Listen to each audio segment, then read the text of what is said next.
slept in the last 3 to 5 days, depending on who had what role in this. Yeah. But obviously, this morning when we heard the verdict, we were quite happy at the moment. But then, of course, many media have said that he might get rearrested, that his visa might get cancelled, and then everything started on and off again.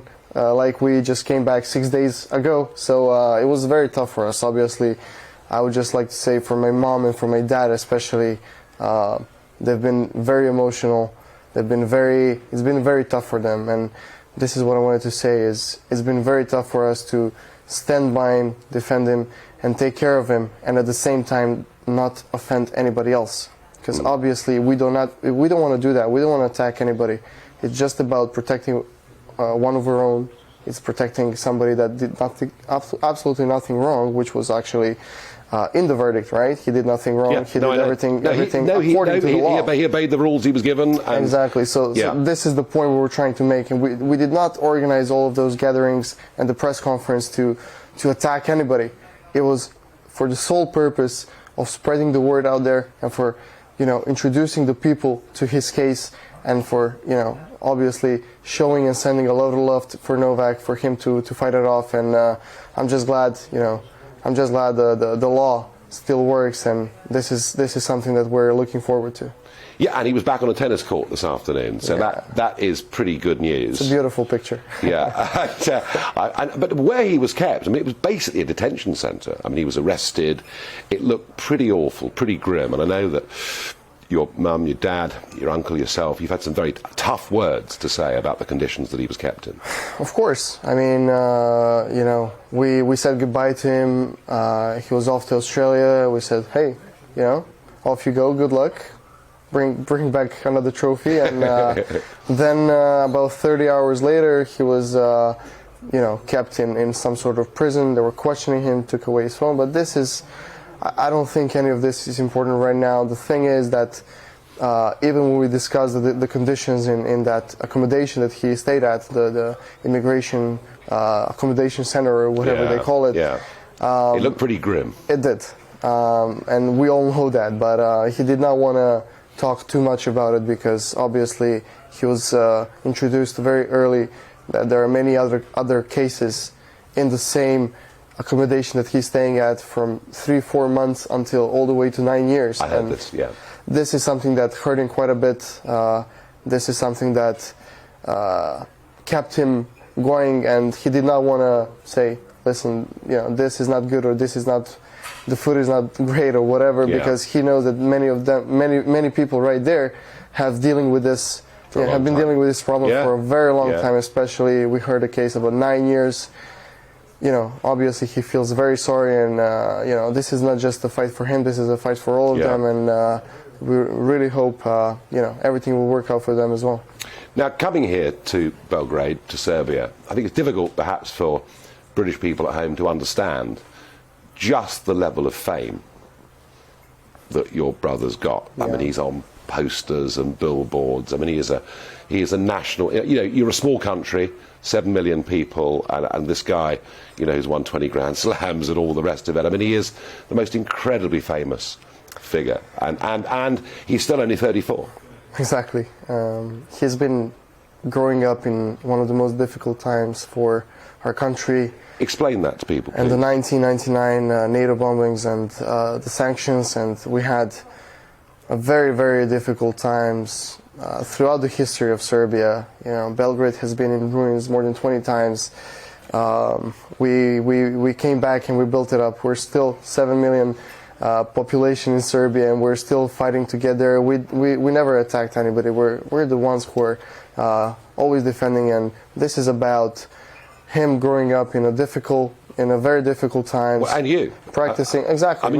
You were quite a young boy when all of this was happening. Quite young. I still have some short flashes, not as many as Novak. Obviously, he was at that time, I think 11 or 12 years old. Yeah. So for him, it was much more difficult because he was actually aware of the situation. I was a very young kid. I just loved having my family around, whatever the circumstances are, upon me. So after that, he started making success in, again, one of the difficult times of Serbia, and then we obviously separated with our brother country Montenegro, and that was very difficult times for all of us, and he started winning all those tournaments. Obviously his career was an uphill career for all of his life, except for one small period when he had that elbow operation, but the people love him here, and he's been a great philanthropist. He's been a great ambassador for Serbia and for Serbian people. He obviously shared a greater picture of Serbia than it was actually public at the moment. So we all love him for that. We all love that he's been a very genuine and an honest guy who's been not representing just himself and his family, but the whole country. No, I think that's right, he has. Now, you were a very promising young tennis player, and you were over in America playing tennis and all. Quite difficult to be a young aspiring tennis player with a brother like that. Must have been quite difficult for you. Well, of course. I mean, to succeed in any professional sport, in my case that was tennis, it takes a lot of dedication, courage, guts, luck, dedication. You need to give up quite a bit of your life to succeed professionally. I was ready to do that. I moved to Germany when I was 11, so I kind of lived by myself ever since then, and it's been a very difficult move for my family to see me going as well after Novak and after our middle brother Marco as well moved away from home. But at that stage, I love tennis, and I still love tennis. And tennis has given me more or less everything I have in my life, and all the experience, all the contacts around the world, and the greater experience that I could ever ask for. The thing is, in tennis, you really need to go all the way, and you need to be fully focused in order to make a great success. And I know even if I managed to break into the top 100, I would never be happy, because I always wanted to achieve the greatest goal, and that was the goal that my brother already achieved.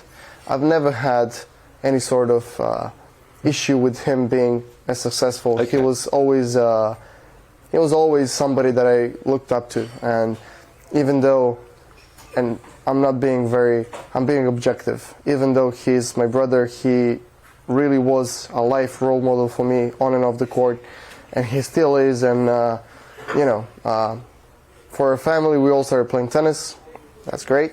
Marco and I ended our careers quite early, but we all went into different. But you're still very involved in tennis, because you're the Serbian Open, you're running that, and there's the tennis centre that I went to at lunchtime. Yeah, so I've been out of tennis for I think half a decade more or less, and then last year we had the Adria Tour, the tournament we organized post-COVID, and then we came up to an idea to bring back an ATP tournament in Belgrade after I think it was 9 years, ever since we sold the tournament in 2012. And then we started talking, and obviously Novak wanted the tournament to be great. We always had a wish to work with each other. We never did prior to that, so then we just went into that. We went into that project. We made Serbia Open a very, very big and great tournament, and I think it went quite well in a very difficult situation at that time. That was we had full-on COVID restrictions with no crowd participation, with players testing every other day, and that was quite chaotic. But we managed to do that. We had actually 2 ATP 250s and 1 WTA, with one ATP and WTA challenger as well. So we had, in just 2 months, we had 5 events in the Novak Tennis Center. Tennis is going places in Serbia. It was after such a long time of having none of those great professional tournaments in Serbia.